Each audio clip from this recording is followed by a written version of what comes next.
Hola, soy Juan Antonio Luna Osorio y me conocen como Jalo y voy a compartir con vosotros el programa Clave Coin. Ilustrador, pintor, diseñador gráfico, profesor en los talleres municipales.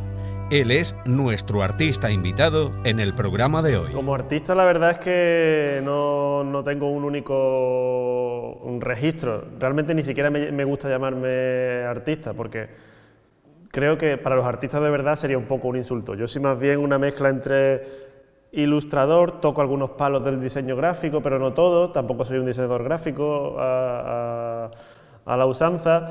Entonces me muevo más bien entre el diseño, la ilustración, un poco hago también mis pinitos en el mundo de la pintura y un poco pues en esa tierra de nadie es donde yo me muevo.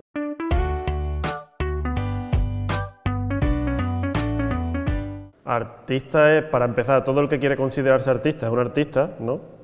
Para mí, en mi opinión. Pero también cuando una persona hace muy bien su trabajo, está haciendo su trabajo con arte. En este caso, tú haces muy bien tu entrevista, tú eres un artista. O la señora o el señor que está de amo de casa y está haciendo un puchero muy bien, es también un artista. Entonces, para empezar, artista para mí, el término artista me parece un poco... No le veo el sentido realmente. Yo tengo un término, mi concepto del artista tiene más que ver con la filosofía oriental del trabajo bien hecho, de la profundidad, más que de lo comercial que todos entendemos o del mito del genio que todos conocemos.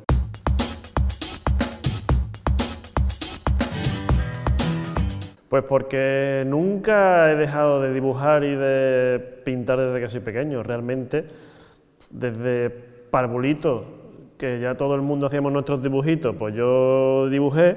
Cuando vamos creciendo, vamos poco a poco, no sé por qué, dejando el dibujo, tal vez porque lo ocupamos en otras materias, y yo nunca dejé, aunque hiciera otras cosas, pues nunca dejé de dibujar. Siempre era el típico que pintorreaba la mesa del cole, o pintorreaba los bordes de las libretas, o siempre estaba ahí dándole a la imaginación. Entonces, realmente, es que no hay como tú dices, un Jalo que no sea artista, porque es que toda la vida he sido así. Lo único que he hecho ha sido desarrollarlo durante mis 32 años.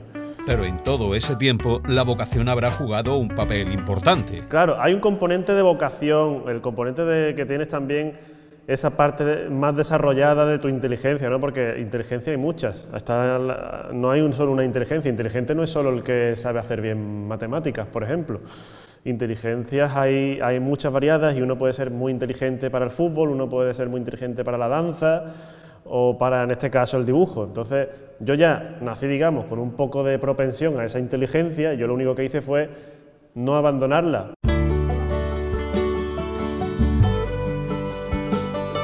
Es otra manera de denominarlo, el talento, pero el talento, si no hay trabajo, no se desarrolla. Entonces el mito ese del genio, ¿no? Es que es un genio, lo hace bien porque es un genio. No, perdona, es un genio porque lo ha trabajado. No es algo caído del cielo que te hace de repente ser un genio, no, eso es un poco un error. El genio es porque se trabaja, o el talento en este caso es porque se trabaja. Si no hay trabajo, por mucho talento que tenga, eso al final se anquilosa y no sirve de nada. Pues mi formación es desde el bachillerato de arte, aquí en el Instituto de Coín, que antiguamente cuando yo estaba se llamaba Licinio de la Fuente, y de ahí, de bachillerato de arte, pasé a la universidad, a Bellas Artes, aunque primero estuve en la licenciatura, cuando había licenciatura de Historia del Arte, que no llegué a terminar. De Historia del Arte pasé directamente a Bellas Artes, por un tema digamos, de espinita que yo tenía. Yo decía, me gusta, ¿por qué no voy a seguir haciéndolo, ¿no? Entonces, ahí me fui. Dejé Historia del Arte para irme a Bellas Artes, que no deja de estar relacionado, desde luego. Todo está interconectado y todo está muy interrelacionado. Entonces, para mí, obviamente, mi formación en Historia del Arte es algo que me ha influido muchísimo a la hora de mi producción artística. Yo, sin eso, seguramente no haría los dibujos que hago, no tendría los intereses que tengo y no me hubiera influido en las cosas que hago de ninguna manera. O sea, bueno, claro, obviamente no me hubiera influido, pero quiero decir que no tendría la influencia que tengo ahora mismo en todo lo que hago ni siquiera probablemente estaría trabajando aquí. ¿La decisión de ser artista fue clara y rotunda? En casa siempre me apoyaron, la verdad, siempre. Pero claro, yo no lo tenía, yo creo que a esas edades no lo tiene claro nadie. Para empezar, yo también hice la selectividad, en lugar de hacerla en la época, en la primera convocatoria, lo hice en la segunda porque me quedó francés, ¿sabes? Entonces un poco me vi empujado a tomar ciertas decisiones en función de lo que yo había conseguido en ese momento. Entonces ya cuando ya apruebo selectividad en septiembre, en segunda convocatoria, pues ya recuerdo que me metí. Fíjate, yo vengo de bachillerato de arte, en la ESO hice la rama de letras, de cultura clásica, de repente cojo y decido meterme en ingeniería técnica en diseño industrial, que tiene 4 de asignaturas de matemáticas, física, química, tal, y de repente pues me meto ahí, pensando yo inocentemente en que con unas clasecitas de academia y tal iba a ir bien. Claro, duré una semana, de ahí me huí directamente a Historia del Arte, que era donde yo me sentía más cómodo. Y de ahí ya, pues después de estar estudiando lo que era la licenciatura y tal, me pasé a... Bueno, hice Historia del Arte, no terminé la carrera, no terminé la licenciatura, pero hice parte de ella, y de ahí ya me pasé a Bellas Artes, a otro curso.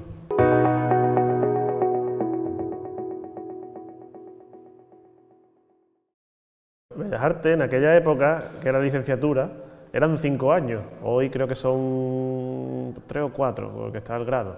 Y lo que hago yo después de la carrera, bueno, yo siempre ya, los últimos años estuve un poco decepcionado, perdido, porque dice, ¿qué he hecho yo? ¿Por qué me cambié de Historia del Arte aquí? Si esto en realidad, el mundo del arte es un mundo de vendehumos y de sinvergüenzas, pensaba yo en aquel entonces, ¿no? Obviamente, eso es un poco políticamente incorrecto decirlo, pero es lo que yo pensaba en ese momento. Ahora lo veo con otros ojos también, un poco más maduro. Pero pensé eso, me veía muy decepcionado, veía que a mí el mundo de las galerías y todo ese mercadeo y tal, no era lo que a mí me iba. Menos mal que una tutora que me cogió para el proyecto fin de carrera me orientó mucho, me enseñó el mundo de la ilustración, que para mí era desconocido totalmente. Me enseñó sus trabajos de ilustración, las posibilidades que tenía, y ahí ya fue donde yo me conseguí motivar al final y descubrir ese nicho, y es el que luego fui tomando. Lo que pasa es que eso tardó luego en explotar, porque desde que uno acaba la carrera hasta que eso comienza a moverse, tienes que seguir formándote tú por tu cuenta, buscando referentes, cosas que no te han dado en la carrera, entonces no es algo inmediato. Es algo que tienes que seguir trabajando tú.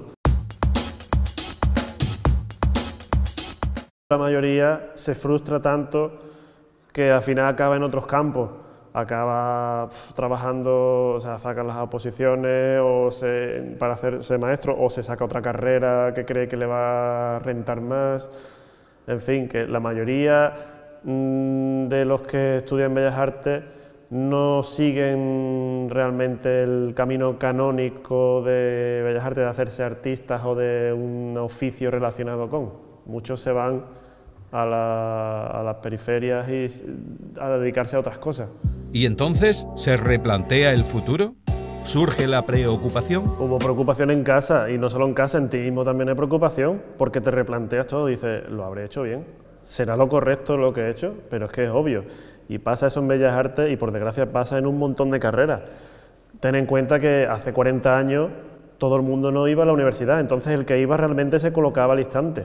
Hoy, pues quiera que no, hay una cierta burbuja universitaria, va todo el mundo, el listón ha bajado también un poco, las cosas hay que decirle, la universidad hace 40 años, no la universidad de 2007 cuando yo entré. Entonces, claro, hay preocupación porque no es salir y colocarte, ni muchísimo menos.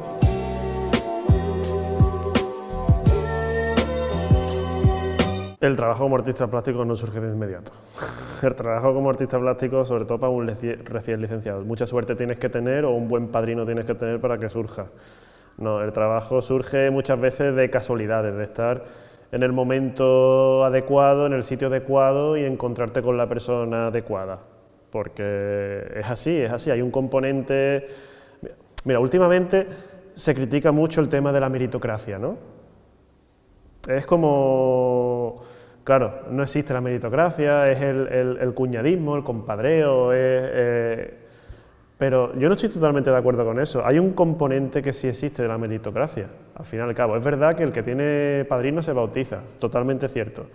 Pero también es cierto que por mucho padrino que tengas, si no tienes la preparación y si no tienes ese trabajo y si no eres el mejor en lo tuyo, ese bautizo, entre comillas, no va a durar. Al final se queda el talento, se queda la exigencia, se queda la excelencia. Y sí que eso, entiendo que hay un montón de personas que están frustradas que no lo van a entender así, porque no les ha ido bien a lo mejor, o por lo que sea, pero sí que hay un componente muy fuerte de ese trabajo propio, y también de saber venderlo, que es muy importante en la época en la que estamos. Mis inicios como Halo están prácticamente en el instituto, en bachiller, porque era mi forma de firmar, porque son mis iniciales de mi nombre completo y apellido. Entonces para mí era más fácil y más corto poner Halo que poner Juan Antonio Luna Osorio. Entonces yo ponía Halo, J.A.L.O. Ya sabía la profesora que era yo. Entonces ya ahí es un inicio prácticamente como de acrónimo, como de casualidad, digamos, y ya de ahí pues sonaba bien, y, bueno, no me sonaba mal, tampoco es que suene de maravilla, y digo, pues con esto me quedo. Y ya mi imagen un poco, pues, mi imagen para el mundo de mis ilustraciones y tal es esta. Al principio, profesionalmente, los trabajos no son remunerados, pero son significativos. Entonces yo recuerdo algunos de mis primeros trabajos tuvieron que ver con hacer imágenes para museografía, imágenes también de arqueología, porque yo, por ejemplo, cuando estaba en la licenciatura de Historia del Arte participé en campañas arqueológicas, entonces allí en el campo los encargados de la excavación y tal se dieron cuenta que dibujaba y me quitaron de excavar y me pusieron a dibujar lo que estábamos excavando. Por ejemplo, ya algunos de esos dibujos luego acabaron en el museo de esa propia excavación y siguen todavía allí. Estoy hablando de unas campañas de arqueología en las que participé en Melilla. Y allí en el Museo de la Ciudad Autónoma están puestas algunas recreaciones de la antigua Rusadir, que era esa ciudad. Entonces, eso realmente no estaba remunerado, pero sí que me sirvió luego como referencia y como carta de presentación para otros trabajos que fueron luego llegando. Otro momento fue, antes de yo trabajar para la casa, hacer una postal de la conmemoración de la Bella Jarifa, aquí en el Centenario Cervantes. Pequeños trabajitos, que ese sí estaba remunerado, pero que son de pequeña remuneración, pero que te van poniendo en el mapa y van haciendo que más gente te conozca y, en fin, luego llegan los libros, luego llegan otras publicaciones. Y así poco a poco, sin darte cuenta y sin un camino establecido, porque es que cada persona que se dedica a esto tiene un camino propio, es que no hay un mapa, pues va consiguiendo su objetivo y de repente, sin darte cuenta, de repente te encuentras que ya estás trabajando en algo que tiene que ver o que se parece a lo que tú más o menos pues, has estudiado o te has formado. Hay muchos factores. Sí que es verdad que la mayoría de los ilustradores e ilustradoras tienen marcado un estilo muy propio. En mi caso, por el oficio en el que ahora mismo estoy, no tengo marcado ese estilo porque tengo que ser muy polivalente y tener un estilo y luego otro para ir casando con los diferentes trabajos que me van ordenando. Pero sí que es verdad que tus primeros trabajos son los que luego van a determinar, digamos, tu línea editorial. Mi línea editorial está un poco difusa, precisamente por eso, por mi necesidad de adaptarme a lo que me van mandando. No tengo una línea editorial. Me encantaría tenerla, sé cuál puede ser mi línea editorial, pero no la puedo desarrollar al 100%, precisamente porque tengo que estar siempre despachando, digamos, los trabajos que se me encargan. Mi estilo es ecléptico no por gusto, sino por necesidad de mi oficio. Yo tengo que ser un poco ecléctico, como dice, porque una cosa es lo que hago para el trabajo y otra cosa es lo que hago por gusto para mí. Entonces, lo que hago por gusto para mí realmente es más el estilo mío real. Lo que hago para la casa me tengo ya que ajustar pues, a otros parámetros que concuerden, digamos, pues sí, con la línea editorial, en este caso, de la empresa para la que esté trabajando, En fin, que mi estilo es ecléctico un poco, no por gusto, sino por necesidad. Bueno, y que no quede eso mal, no quiero decir que sea por necesidad sea algo que no me guste.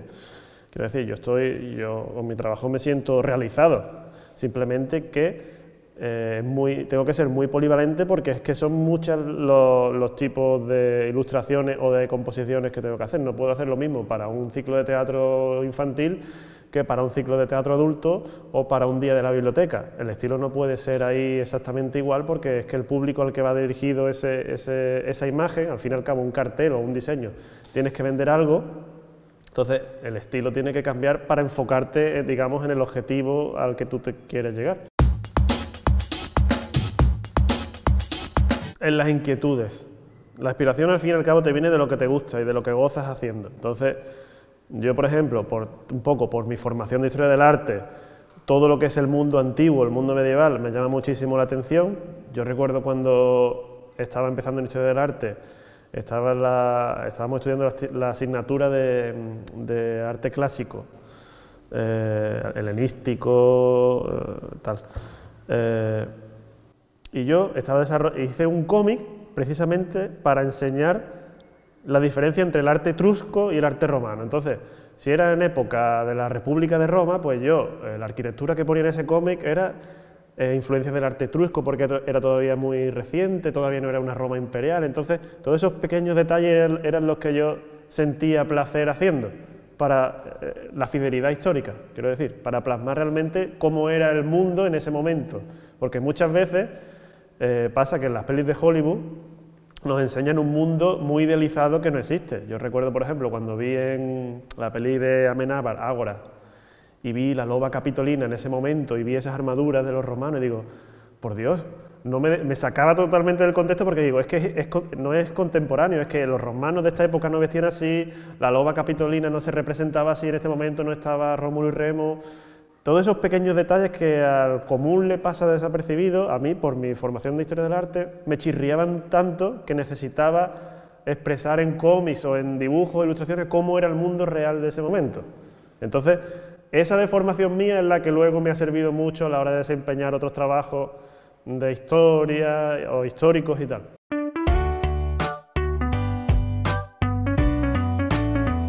El mundo Star Wars o el mundo friki, digamos, en general, de sagas así fantásticas, pues me llama mucho la atención. Entonces, claro, cuando uno está en casa, dibuja en el trabajo porque es su trabajo, y quiere en casa relajarse dibujando, pues lo que no vas a hacer es dibujar más cosas del trabajo, lo que quieres es relajarte pues investigando cosas, probando técnicas nuevas o haciendo dibujos de lo que te gusta a ti. En mi caso, yo lo flipo con Star Wars o con El Señor de los Anillos o con tal, y a veces pues no me apetece inventarme cosas nuevas o investigar cosas nuevas, me apetece simplemente dibujar lo que me gusta para desconectar un poco. Entonces, dibujo en el trabajo, dibujo en mi casa por placer también, pero lo que hago por placer lo hago sin presión y con el sentido de descanso. Y a veces eso me sirve también, hago láminas, las vendo y aparte de placer obtengo un poquito de una pequeña rentita insignificante que, bueno, que por lo menos, pues mira, me siento que aparte de que me gusta lo que hago, pues aprovecho un poquito económicamente eso. Yo intento normalmente en lo que hago, intento distinguirme un poco, pero es verdad que es que ese mundo tiene ya unas claves, aunque es un mundo fantástico, pero ya tiene unas claves muy reconocibles. Todo el mundo sabe que Star Wars es un pasado usado, porque realmente es una historia del pasado, es una fantasía. Y por eso todo tiene ese aspecto tan roñoso y tan viejo y tan usado. No es como, por ejemplo, las pelis de fantasía, de ciencia ficción de los 60, que todas las naves eran brillantitas y pulcras. No, aquí todo está usado, todo tiene ese aspecto de la Segunda Guerra Mundial, añejo, que es lo que, por un lado, hace que sea muy diferente y por otro lado, te lo crees un poco más, porque lo ves tangible, lo ves usado. No hay un camino, un mapa me llega a mí esto prácticamente sin pretenderlo, porque yo lo que quería ser y lo que todavía incluso hoy quiero ser es diseñador, o sea, ilustrador editorial. Entonces ese era mi objetivo vital y sigue siendo un poco mi objetivo vital, que no renuncio a ello, por eso en mi casa sigo trabajando en ello. Así que yo con ese sueño de repente me encuentro de casualidad trabajando aquí. A mí, el que más me gusta de mi trabajo aquí para la casa como diseñador o ilustrador es los que hago para los ciclos de teatro. Son mis trabajos que más investigación implican, que más estéticos me resultan también, y aparte también los que más repercusión tienen, porque no deja de ser un ciclo importante. Hay que tener en cuenta que no es una escuela arreglada esto, es un taller municipal. Entonces no tengo que tener la presión de poner evaluaciones, la gente aquí no viene a ser evaluada, muchas veces no viene ni siquiera a aprender. Hay quien viene a aprender, pero hay también quien viene por distraerse, por pasar el rato. Entonces mi trabajo aquí es adaptarme a lo que el público exige en cada turno, en cada momento. Que además los turnos son muy homogéneos. O sea, muy heterogéneos, perdón, porque están los que quieren realmente mayoritariamente aprender, que con ellos pues hacemos dibujo natural, hacemos en fin, una serie de dinámicas, y están también los que mayoritariamente quieren simplemente conocer un poco la técnica y hacer algún trabajo así para decorar su casa o por distraerse o por salir un poco de la rutina. Digamos, están los que quieren aprender y los que quieren despejarse. Este año ya tenemos 62 alumnos en el taller, repartidos en 6 grupos diferentes, y de menores y de mayores. Tenemos 3 grupos de menores y otros 3 de mayores de edad. Y el éxito, como tú dices, o digamos, lo importante de aquí realmente de mi trabajo consiste en eso, en adaptar siempre, adaptarme a las necesidades, también en saber escuchar, porque es un poco también, cuando los turnos vienen a despejarse, quieren hablar, entonces yo soy el primero que muchas veces les pincho y les saco temas y los pico un poco para que hablen, que no sea solo un espacio para dibujar, sino que también sea un foro.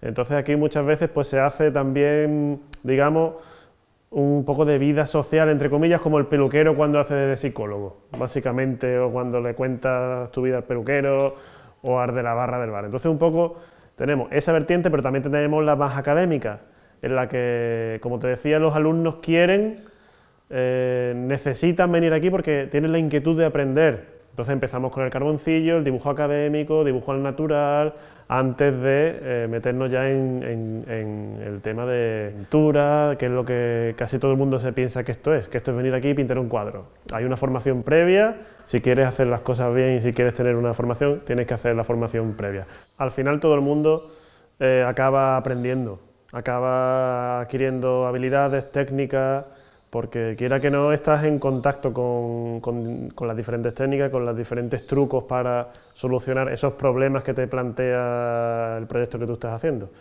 Entonces realmente, ya sea que vienes a aprender o simplemente a hacer una obra para despejarte o para lo que sea, al final todo el mundo aprende algo, que eso es un poco también lo importante. Aquí se aprende. No deja de ser esto parte del mundo de las humanidades, que son los que crean realmente una ciudadanía responsable, una ciudadanía comprometida. Y el mundo del arte es un buen catalizador de todo esto. Nos enseña diferentes maneras, nos enseña también el valor de la subjetividad muchas veces, de la opinión propia, del estilo. Todos estos pequeños factores que nos hacen un poquito mejor como sociedad, que nos hacen más avanzados culturalmente. Entonces, todo pueblo que se precie, pues tiene que tener estos espacios que sean públicos, de creación o de aprendizaje. Yo lo veo como una herramienta fundamental y es algo muy positivo que en Coín, en el transcurso de los años, se haya mantenido, independientemente del equipo de gobierno que sea, se haya mantenido durante años un espacio como este. Resulta que eso fue hace 4 años, porque sí, 4 años aproximadamente, y se nos llamó a 4 artistas locales, que éramos Francisco Villalobos, Crisbel Robles, Anita Járquez y yo, y se nos convocó para realizar una serie de murales por el entorno urbano. Nos convocó Maribel Urbaneja, la anterior concejala de Cultura para iniciar un proyecto de redecoración o de puesta en valor del arte local y al mismo tiempo pues embellecer un poco el entorno urbano. Entonces fuimos los 4, digamos, pioneros que fuimos elegidos pues por diversos motivos, realmente, porque hay otros muchos artistas locales también que son plenamente capacitados para el trabajo, pero era una primera fase, nos cogieron a nosotros 4 con idea de una segunda fase y la verdad es que el resultado fue bastante positivo, vamos, quedó bastante bien, y el de Billy, el de Grisbel, el de Anita, que estaban muy bien. O sea, quedó muy chulo el proyecto y ojalá que continúe en el futuro, con otros nuevos estilos, que al fin y al cabo es lo que enriquece, que haya diversidad en los murales. Yo me vi un poco limitado por el encargo. La concejala de aquel momento quería que fuera un comercio, una floristería o una cafetería, porque eran locales que estaban en el centro y estaban cerrados desde hacía mucho tiempo, entonces ella quería que hubiera ahí como vida, como si realmente ese local cerrado desde hace tanto tiempo volviera a tener una actividad comercial. Entonces, yo, por ejemplo, a lo mejor a mí me hubiera apetecido hacer otra cosa, pero me ceñía lo que me decían, conseguí motivarme con el proyecto haciendo un homenaje a Velázquez. Cogí, por ejemplo, el que ha desaparecido de la curva del sindicato, que lo hemos guardado para recolocarlo en otro lugar. Ahí lo que hice fue una versión de la rendición de Breda, de las lanzas de Velázquez, pero en versión floristería. Entonces se veía como unos compradores holandeses estaban ahí haciendo trato con unos vendedores de la floristería que eran coineños, ficticios, ¿vale? Entonces así conseguí yo motivarme bastante. Entonces cogí esa composición, los personajes principales, los coloqué, los puse con vestimenta actual y eso fue lo que hice. Y luego en el que hay más abajo, que todavía se ve, hice una cafetería también y a través de una fábula, mezclando humanos con animales, pues también conseguí, y con colores así como a mí me gustaba por aquel momento, que usaba mucho, que eran colores como muy tropicales, muy vivos, conseguí motivarme y al final hice mío el proyecto, aunque tenía unas exigencias muy concretas, pero conseguí hacerlo mío y que me motivara el trabajo. Que haya obra en el entorno urbano son detalles que marcan la diferencia como pueblo, realmente. Porque se hace más atractivo tanto para el que vive aquí como para el que viene de fuera. Estás creando imagen de pueblo, entonces realmente es muy interesante, es muy positivo. Desarrollas también un poco, te das a conocer como artista. El pueblo sale ganando por lo que te decía, por la imagen que proyecta, de apertura, de modernidad. Entonces yo creo que es un win-win. Gana el artista, también gana el pueblo, ¿sabes? Es positivo, está fomentando el movimiento cultural de los artistas locales. Ojalá haya más cosas así, realmente, y que haya nuevos artistas que se incorporen al modelo. Al final, el arte, la cultura, es lo que nos diferencia de otros seres vivos, es lo que construye sociedad, es lo que nos diferencia, aparte de la racionalidad, esa racionalidad lo que genera es cultura. Y arte, y sin ello pues no seríamos seres humanos, es lo que nos diferencia de otras especies.